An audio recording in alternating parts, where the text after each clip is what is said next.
नमस्कार मित्रों। उम्मीद करता हूँ कि अच्छे होंगे आप। बहुत दिनों बाद मैं वीडियो डाल रहा हूँ। इस बीच मैं तीर्थ यात्राओं में रहा, स्वाध्याय में रहा, और मैंने जाना कि परिस्थितियाँ बेशक महत्वपूर्ण हो सकती हैं, लेकिन वो आपको एक अलग ढंग से सोचने के लिए रोक नहीं सकती हैं। मैं एक बार फिर से दोहरा देता हूँ, परिस्थितियाँ, सिचुएशन, सर्कमस्टेंसेस, आपके आसपास का वातावरण ज़रूर महत्वपूर्ण हो सकता है, लेकिन वो आपको सकारात्मक दिशा में सोचने के लिए नहीं रोक सकता। इसका मतलब, भले आप कठिनाइयों में हों, भले आप परेशानियों में हों, भले आप मुसीबतों से घिरे हों, आप सकारात्मक सोच सकते हैं। और इसको मेडिकल साइंस में साइकोफिज़िको भी बोलते हैं कि अगर आप सकारात्मक सोचेंगे तो आप चेयरफुल रहेंगे, तो आपके आसपास का वातावरण धीरे धीरे सकारात्मक होने लगेगा। वो है क्या ना कि शाहरुख खान ने एक मूवी में बोला था, ओम शांति ओम में, कि यदि आप किसी चीज़ को बहुत शिद्दत से चाहोगे तो पूरी कायनात उस चीज़ को आपको दिलाने के लिए तत्पर हो जाएगी। तो वो इस बात की हम मीमांसा करेंगे कि वो कौन सी चीज़ है जो आपको सकारात्मक सोचने के लिए विवश कर सकती है। या कुछ लोग हर परिस्थिति में सकारात्मक सोचते हैं, और कुछ लोग किसी भी परिस्थिति में हो वो निगेटिव रहते हैं। जैसे आप ऑफिस में जाते होंगे, काम करने वाली जगहों पे जाते होंगे, और वहाँ जब आप जाते होंगे तो आपको कुछ लोग ऐसे मिलते होंगे कि जो सकारात्मक होते होंगे, वो हमेशा पॉजिटिव एटीट्यूड के होंगे, और कुछ लोग ऐसे होते होंगे कि वो हमेशा डिप्रेसिव एटीट्यूड के होंगे।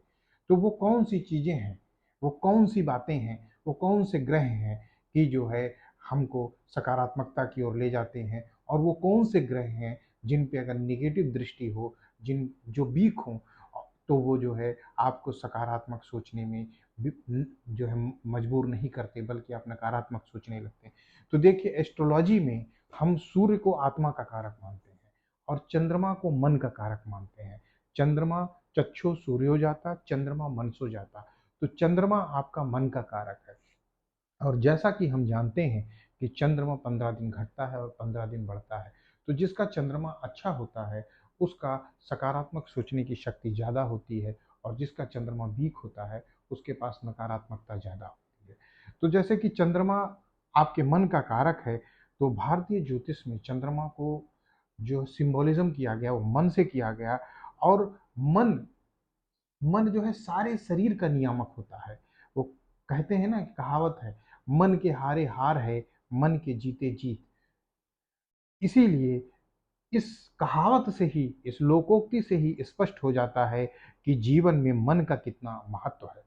अगर मतलब जो है खगोलीय दृष्टि से देखें तो चंद्रमा वस्तुतः पृथ्वी का एक उपग्रह है, एक सैटेलाइट है, जो पूर्ण ग्रह की श्रेणी में भी नहीं आता। परंतु पृथ्वी के सबसे निकटस्थ होने के कारण पृथ्वी पे सबसे ज़्यादा उसका प्रभाव है। और ये ग्रह सूर्य के प्रकाश से लेकर शुभ्र ज्योति से ज्योत्सना बिखेरता हुआ पृथ्वी की परिक्रमा करता है, जिससे दिन और रात होते हैं। भौतिक रूप से चंद्रमा 25,08,000 मील दूर है। कितना? 25,08,000 मील, इतना दूर चंद्रमा है। फिर भी ये पृथ्वी के निकटस्थ दैवीय पिंड है।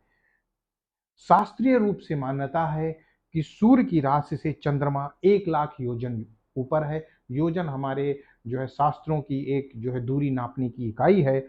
और इसके एक वर्ष के मार्ग में चंद्रमा एक मास के मार्ग अर्थात एक राशि को 21 दिन में तथा एक पक्ष के मार्ग का लगभग एक दिन में संक्रमण कर लेता है।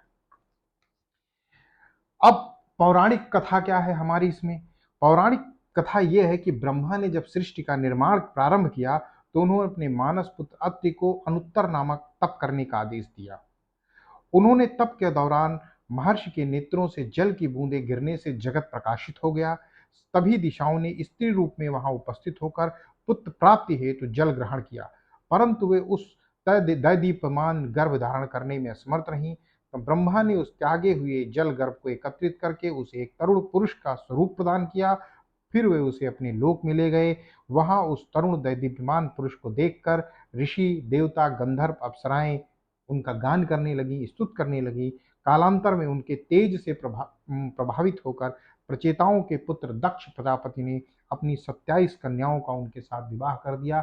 ये 27 कन्याएं क्या है? ये 27 नक्षत्र हैं हमारे ज्योतिष में।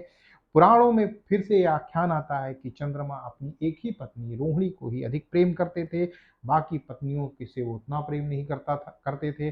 तो उनकी बाकी पत्नियों ने अपने पिता से इस बात की शिकायत की। दक्ष प्रजापति ने, जैसा कि एक ससुर हैं, उन्होंने उनको समझाने की चेष्टा की, परंतु फिर भी जब उनका स्वभाव नहीं बदला तो दक्ष प्रजापति ने उनको क्षय हो जाने का श्राप दे दिया।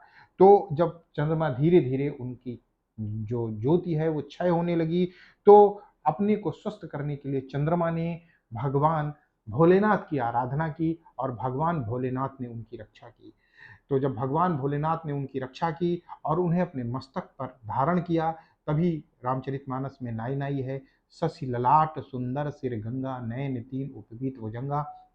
कहते हैं भगवान सोमनाथ का ज्योतिर्लिंग है, उस जगह पे चंद्रमा ने भगवान भोलेनाथ की आराधना की थी। वैसे ही उत्तराखंड में चोपटा के पास जो पंच केदारों में से तृतीय केदार हैं तुंगनाथ, वहाँ ऊपर एक चंद्रशिला है। उस कहते हैं उस चंद्रशिला पर चंद्रमा ने बैठ के भगवान भोलेनाथ की स्तुति की थी। अब कौन कौन सी जगह पौराणिक रूप से सही है, लेकिन मैं तो ये कहूँगा कि अगर आपका चंद्रमा वीक है, आपका चंद्रमा गड़बड़ है, आप निगेटिव ज़्यादा सोचते हैं, तो आपको सिर्फ एक उपाय करना है, जितनी ज़्यादा और जैसे भी हो शिव की आराधना करें। और शिव बिना शक्ति के अधूरे हैं, तो आप शक्ति माँ की भी आराधना करें।